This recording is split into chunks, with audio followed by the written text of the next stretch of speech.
Sous une température de plusieurs milliers de degrés, le sable pourpre rétrécit, change de couleur et se forme. Quand on comprend le phénomène de la transmutation occasionnelle dans le processus de cuisson, on peut maîtriser et utiliser les mutations insaisissables pour créer des œuvres qui ont une couleur jade noire et une texture quasiment métallique, ce qui fait d'elle une branche unique des théières de sable pourpre.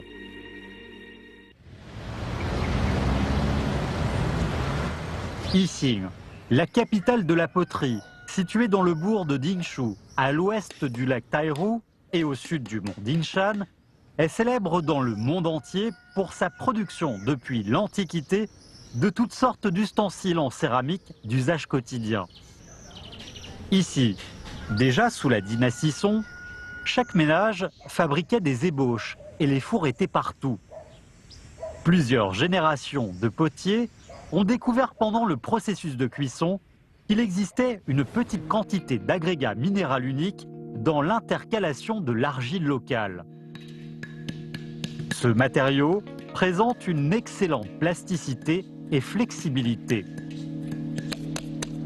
Avec un travail raffiné, la poterie ordinaire peut se muer en sable pourpre, une branche spéciale de la poterie.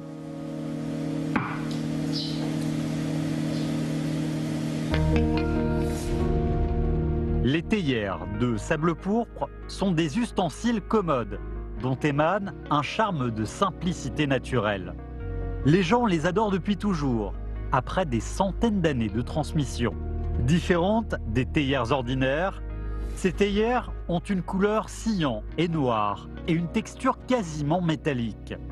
Les artisans de sable pourpre, en profitant de la loi de la transmutation et d'une méthode de cuisson spéciale, initialement utilisée pour restaurer, ont produit ce genre unique de théières, les théières de sable pourpre à la cuisson de restauration.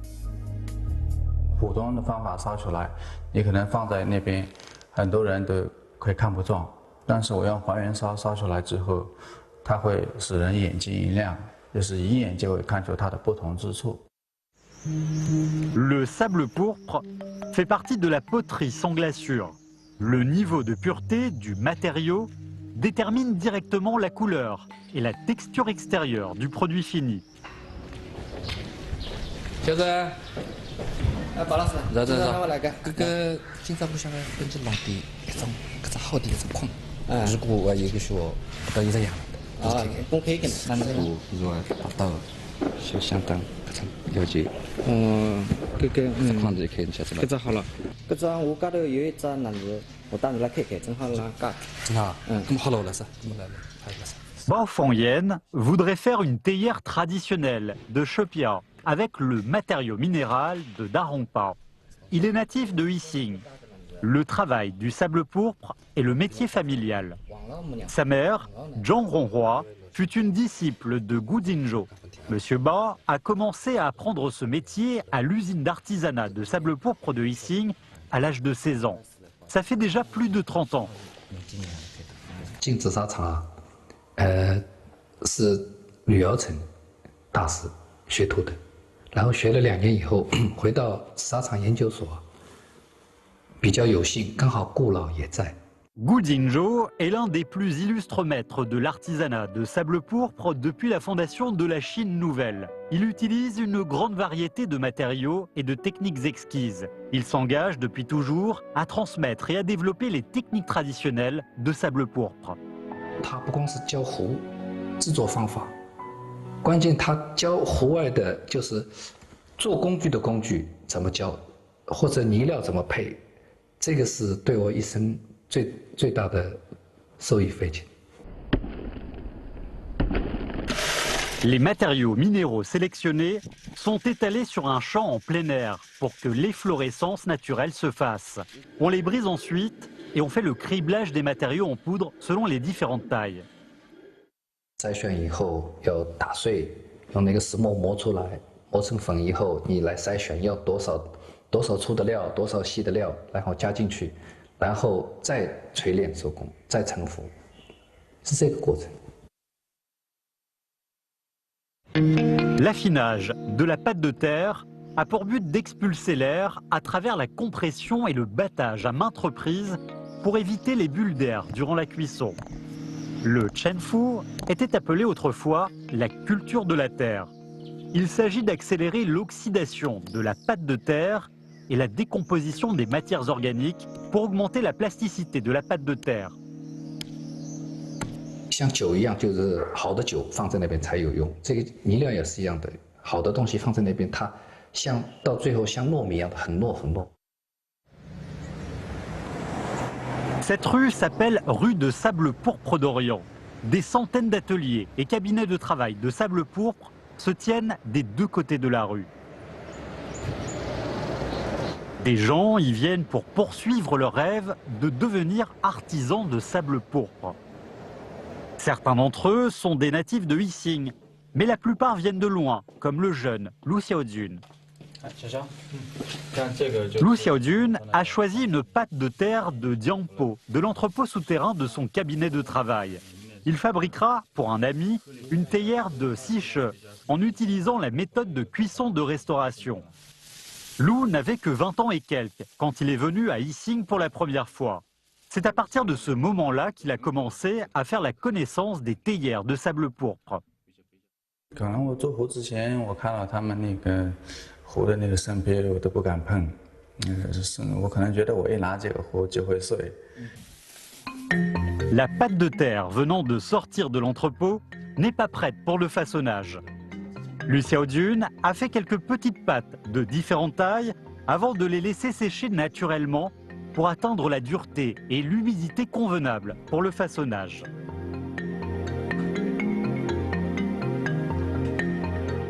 Contrairement à Bao Fangyan, qui a appris auprès de maîtres illustres et a hérité du métier familial, Lu Xiaojun a appris ce métier d'abord comme un passe-temps.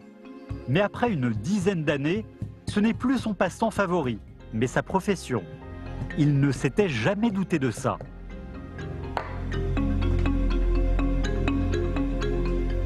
一开始抱着这个玩的心态，跟着师傅做着玩，后来就慢慢的喜欢上了这个东西。主要是这个，一把壶从泥到做成壶，还是蛮有这个成就感的。 Il existe 3 catégories de matériaux de terre de sable pourpre. La terre pourpre, la terre rouge et la terre verte. Chaque catégorie a de nombreux sous-genres, ce qui fait que les variétés sont très nombreuses. Chaque étape de fabrication de théières de sable pourpre doit se baser sur les caractères particuliers d'un certain matériau de terre. Cela exige une connaissance profonde du matériau de la part de l'artisan. Le matériau minéral de Darongpa, choisi par Bao Fangyan, est un genre de terre rouge qui a une structure fine avec des particules fines. Le produit fini revêt une couleur rouge, une surface lisse et brillante, comme le jade.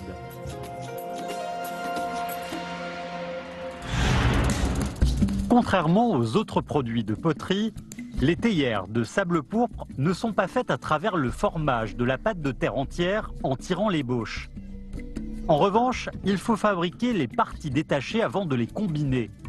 La technique de fabrication des parties détachées en tranches de terre est appelée dazuolia à Yixing. Voyant que les pâtes de terre ont atteint l'état idéal, Bao Fangyan commence le processus de dazuolia. L'outil avec lequel on fabrique les tranches de terre est appelé daje. Il est souvent fait en bois de hêtre ou en bois de jujube. Cet outil est lourd. Pour faire des tranches de terre d'épaisseur homogène, l'artisan doit avoir un fort contrôle sur les épaules, les coudes et les poignets. Quand on bat la tranche de terre, il faut la mettre sur un banc d'argile et battre la tranche à toute volée avec le daje. Après chaque coup, il faut retourner la tranche de terre à un certain angle pour la rendre homogène et ronde.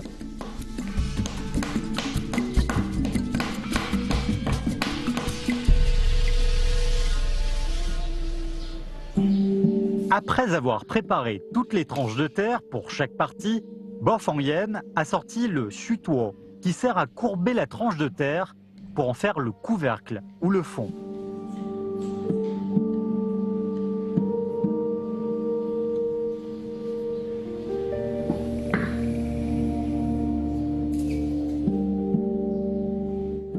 Comme la théière de Chepia a un profil de forme trapézoïdale, la tranche de terre pour fabriquer le corps est coupée en forme d'éventail.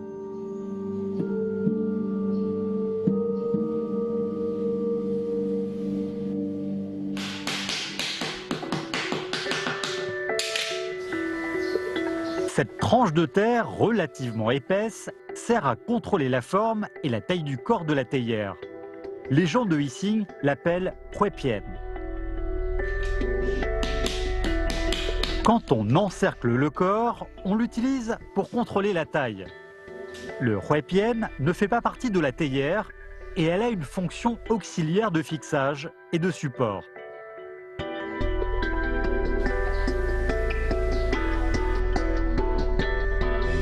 Après avoir coupé le surplus et après quelques ajustements, on peut commencer à battre le corps de la théière.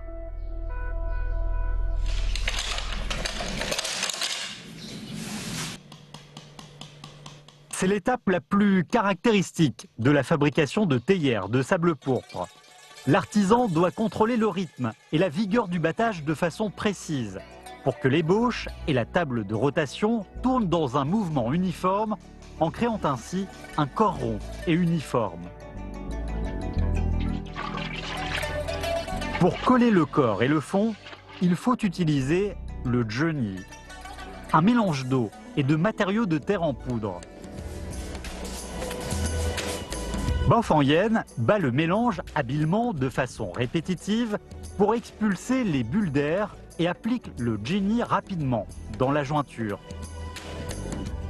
Dans la fabrication de théières de sable pourpre, le zheni n'est pas seulement un moyen de collage, mais aussi un moyen de formage.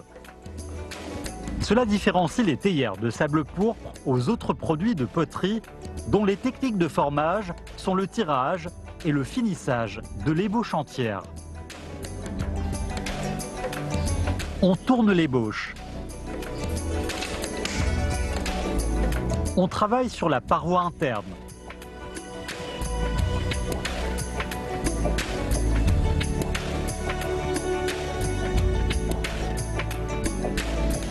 On continue de battre la moitié supérieure du corps de la théière. On colle sur le bec verseur une tranche de terre auxiliaire qui sert à fixer la forme.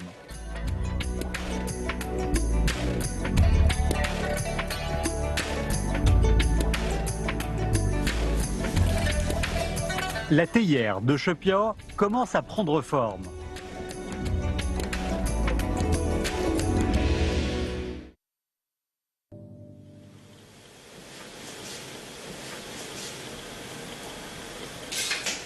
Après le battage des tranches de terre, l'encerclement du corps et le battage du corps, la théière faite par Lu Xiaojun a aussi pris forme.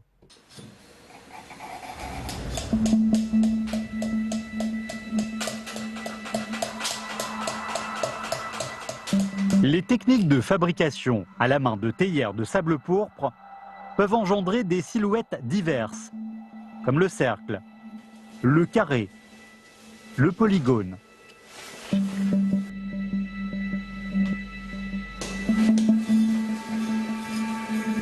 Après le formage du corps, la prochaine étape est de tailler l'ébauche avec un outil, soit en bois, soit en bambou, c'est-à-dire enlever les reliefs irréguliers de la surface de l'ébauche et perfectionner la silhouette de la théière en profitant des grains très fins de l'outil.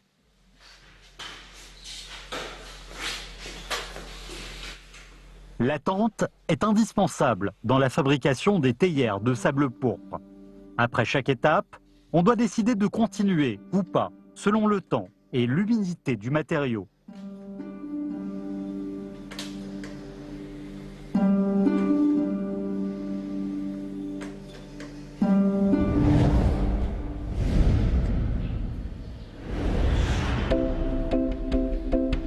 En attendant que le corps sèche, Monsieur Ba commence à travailler sur le couvercle, le bec verseur, l'anse et le bouton de la théière qui ont tous des caractéristiques particulières, variant d'une théière à une autre. Les harmonies entre les composants entre eux et avec l'ensemble sont la source de beauté principale de la théière. Bao Fangyen a fait un bec verseur avec une petite tranche de terre moelleuse en l'ouvrant avec un burin. Le bec verseur, ainsi fait, sera compact et résistera aux fissures. 像那个嘴跟把，假如要搭配的话，先要把形做好，最关键的就是干湿度也要掌握好，跟壶的那个搭配也很关键。 Pendant ces dizaines d'années de carrière, Bao Fangyen a fabriqué d'innombrables théières de Shepia. Pour lui, chaque fabrication est un processus d'accumulation d'expérience. 这次做，其实在想着上次做那把或者哪边漂亮，还要想着上次那个哪边要改再来修。所以像我们都平时都做一些笔漏啊、尺寸啊，都会保留一些。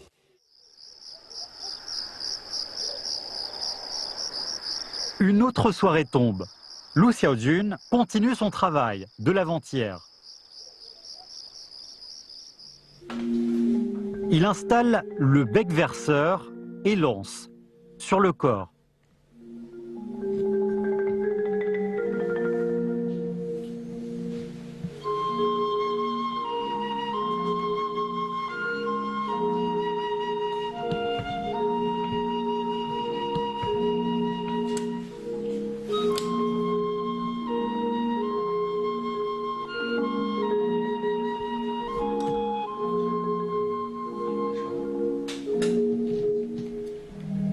Cet outil long et mince s'appelle aiguille de Ming. Elle est soit en corne de bœuf, soit en plastique. Elle est utilisée pour le raffinage du corps de la théière. On presse et frotte de façon répétitive l'aiguille de Ming sur l'ébauche relativement sèche et dure pour rabattre les particules rudes et rendre la surface plus brillante et compacte. Cette étape s'appelle Yaguang. Après cela, la théière aura une surface subtile au lieu d'être trop brillante. Au fur et à mesure de l'usage, la théière présentera une texture élégante et souple.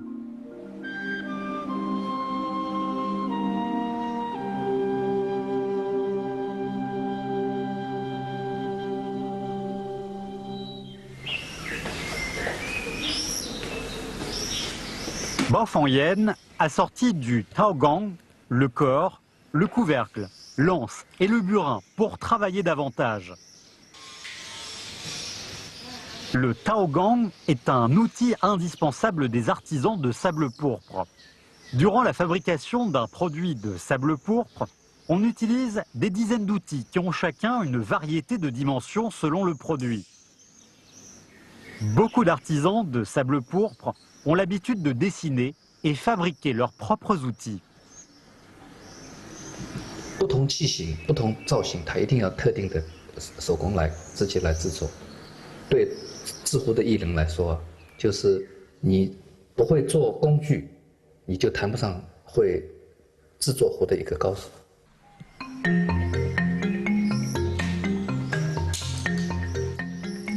La plupart des outils de Bao Fangyen ont été cumulés pendant sa carrière de plus de 30 ans.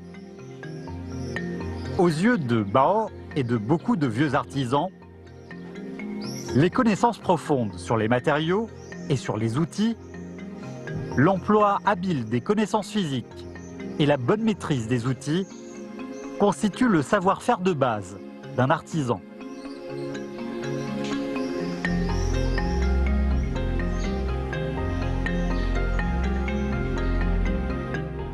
De la préparation des matériaux à la fin de la fabrication, il faut une semaine. Mais il reste encore 50% du travail à faire. 生坯做完之后呢，下一步就是烧制。关键最后一步那个烧制很关键。这个火候为什么叫火候？火候确实要拿得准，很难。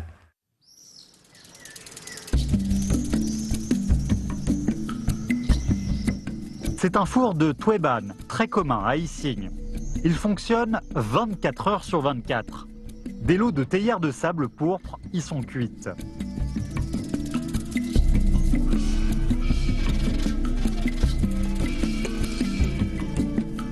Maître Lou, qui a 30 ans d'expérience de cuisson, se charge de mettre les ébauches sur la bande transporteuse dans un plateau incombustible. La bande avance automatiquement à intervalles réguliers. Au bout de 19 heures environ, les théières cuites sortiront à l'autre bout. Un ouvrier les étale pour les laisser sécher de manière naturelle.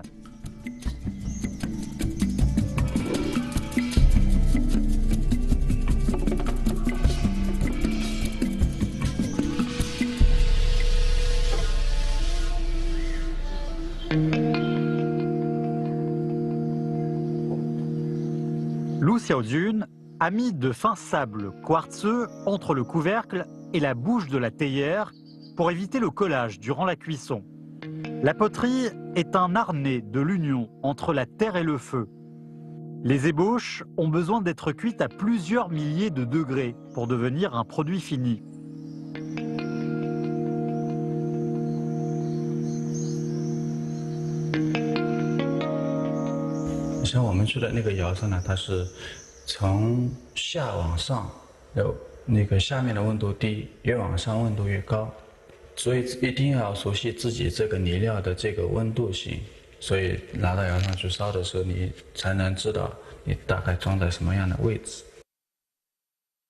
Après avoir mis la théière dans le four, l'attente pleine d'espoir et d'impatience commence. 从这个生坯放进去之后，到出窑的这中间有一种就是那种期待的那种感觉，就是到出窑的时候一看那种就是烧出来的颜色啊，各方面啊，就自己都有一种成就感。吹一下之后，然后再过来烧第二遍。Après 24 heures d'attente, les produits de sable pourpre apportés par Lou Xiaojun sont tous sortis du four, dont la petite théière de Sicheux.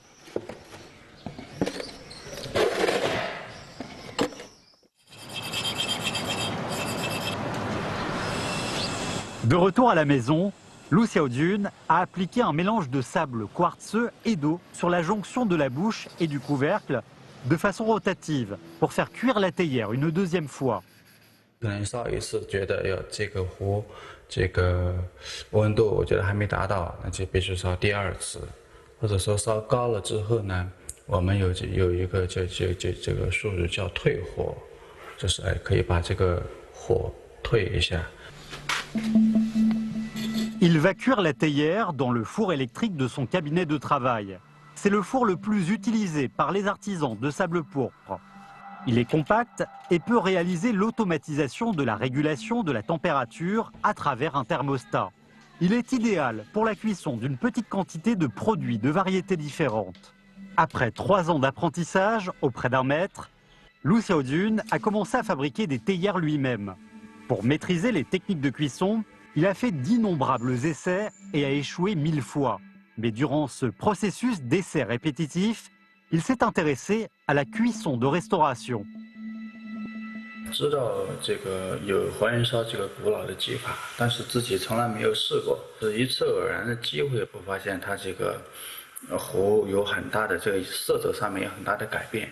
从那开始我就开始试着开始烧这个还原烧。 也是试了大概有几十窑之后，开始慢慢的这个成品才开始有出来。 La cuisson de restauration était appelée wuhui dans le passé.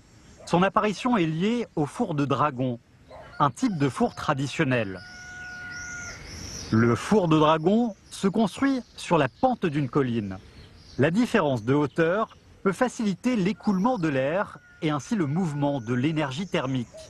Dans le village de Tianshu, il y a un four de dragon encore en service. Il a été construit sous la dynastie Ming.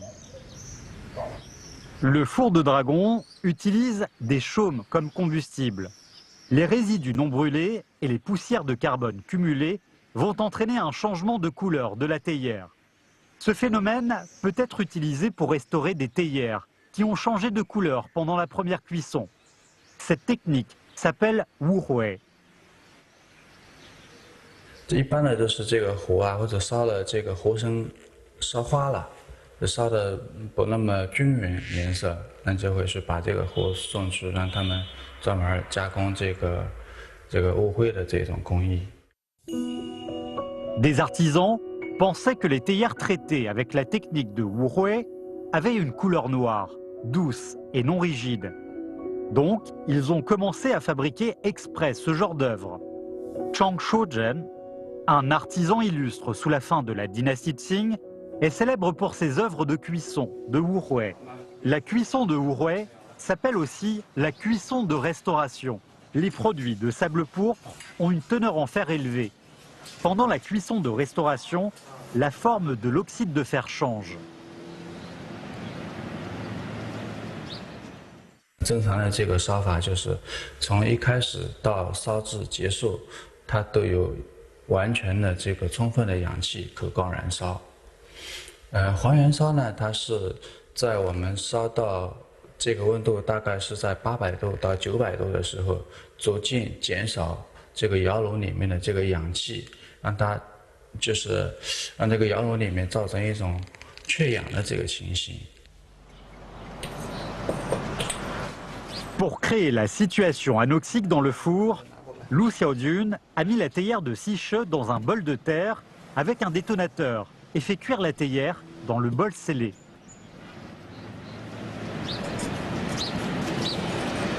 Il nous dit que chaque artisan de sable pourpre a son propre choix de détonateur et c'est un secret qu'on ne révèle jamais. 火焰呢，它会从其他的物质当中来寻找这个可供燃烧的氧气，使我们这个紫砂泥当中的这个氧化成分、氧化铁啊这些成分啊发生这个改变。Une autre journée s'est écoulée. La température dans le four a baissé. Lu Xiaojun a sorti la théière de Siche avec soin.